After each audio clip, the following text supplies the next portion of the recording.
Hello my dear family members, ఇదేంటి పిండి వేయకుండానే already తడిపేసిన పిండి చూపిస్తుంది అనుకుంటున్నారా? అదేం లేదండి, పిల్లలు తినడానికి కొన్ని స్వీట్ గవ్వలు చేద్దామని చెప్పేసి పిండి మొత్తం వేసి తడిపేసుకున్న తర్వాత అరే వీళ్ళు మన ఫాలోవర్స్ కూడా కొంచెం చూస్తారు కదా ఈ స్వీట్ గవ్వల రెసిపీ అనేది, అప్పుడు ఆలోచన వచ్చి వీడియో అయితే స్టార్ట్ చేశాను. ఈ రెసిపీ వచ్చేసి ఒక హాఫ్ కప్ గోధుమ పిండి, హాఫ్ కప్ మైదా తీసుకున్నాను.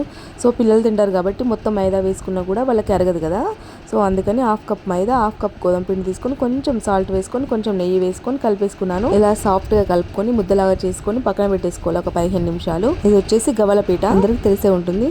సో మనం పిండి తయారు చేసుకున్న నుంచి చిన్న చిన్న బాల్స్ లాగా తయారు చేసి పక్కన పెట్టేసుకోవాలి. ఇలా గవ్వల కోసం చిన్న చిన్న బాల్స్ లాగా చేసుకోవాలి, మరీ పెద్దగా చేసుకున్నా కూడా బాల్స్ చేస్తున్నప్పుడు చేతికి కొంచెం నెయ్యి కానీ కొంచెం నూనె కానీ అప్లై చేసుకుంటే మన చేతికి అనేది పిండి అనేది అంటుకోదు. ఇలా పిండి బాల్స్ అనేది మనం చేతులు ప్రెస్ చేస్తూ చేసుకోవాలి, అప్పుడే గవ్వలు మనకి క్రంచిగా చాలా బాగా వస్తాయి. సో చూస్తున్నారు కదా, ఇలా శంకు ఆకారంలో చాలా బాగా వచ్చాయి కదా. ఇలా అన్ని గవ్వలు తయారు చేసుకుని ఒక ప్లేట్లో అయితే పెట్టేసుకోవాలి. గవ్వలు తయారు చేసి పెట్టుకున్న తర్వాత మనం పెట్టేసుకున్న బాండిలో అయితే ఆయిల్ వేసేసుకోవాలి డీప్ ఫ్రైకి సరిపడా. మనం గవ్వలు వేయించుకున్నప్పుడు ఎప్పుడైనా ఫ్లేమ్ అనేది మీడియం ఫ్లేమ్ లో ఉండాలి. హై ఫ్లేమ్ లో వస్తే గవ్వలు పైన వేగి లోపల మాత్రం పచ్చిపచ్చిగా ఉంటాయి, తినడానికి అస్సలు బాగుండవండి. సో ఇలా గవ్వలన్నీ ఒక్కసారి వేయించుకొని మనం లో ఫ్లేమ్ లో ఉంచితే గవ్వలు అనేవి చాలా బాగా వేగుతాయి. గవ్వలు అనేవి క్రంచిగా రావాలంటే ఇలా మనం కలుపుతూనే ఉండాలి, ఎందుకంటే ఆయిల్ అనేది గవ్వలకు కూడా బాగా పట్టి లోపల క్రంచిగా తయారవుతాయి అన్నమాట.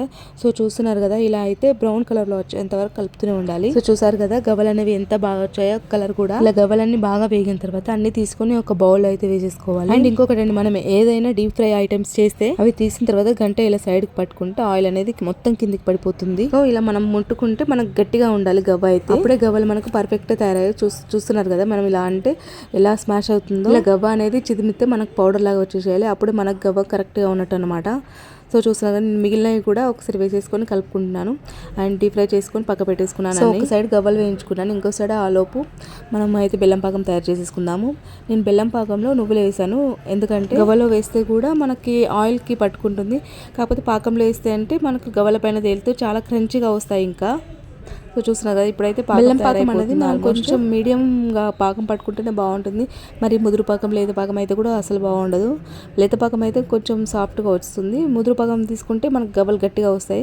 సో చూస్తున్నారు కదా, మామూలుగా తీగ పాకం తీసుకున్నాను. ఇప్పుడైతే మనకి ముదురు తీగ పాకం వచ్చేసింది. మనకి పాకం వచ్చిన తర్వాత వెంటనే స్టవ్ ఆఫ్ చేసుకోవాలి. దాని తర్వాత ఈ గవ్వలన్నీ పాకంలో వేసి మొత్తం కలిపేసుకోవాలి. వేడి పాకం కాబట్టి మనం స్టవ్ ఆఫ్ చేసుకున్నా పర్లేదు.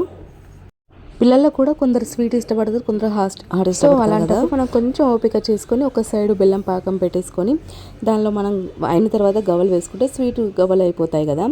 సో అండ్ ఇంకా ఈ వేడి పైన కొన్ని గవ్వలు తీసుకొని దానిలో కొంచెం సాల్ట్ అండ్ కొంచెం కారం పొడి వేసుకుంటే హాట్ గవ్వలు తయారైపోతాయి. సో పిల్లలు కూడా ఎవరికి నచ్చింది వాళ్ళు తింటారు.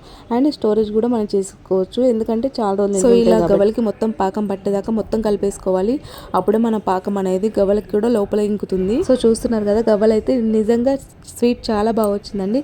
వీడియో కనుక నచ్చితే please like, share and subscribe. Thank you friends.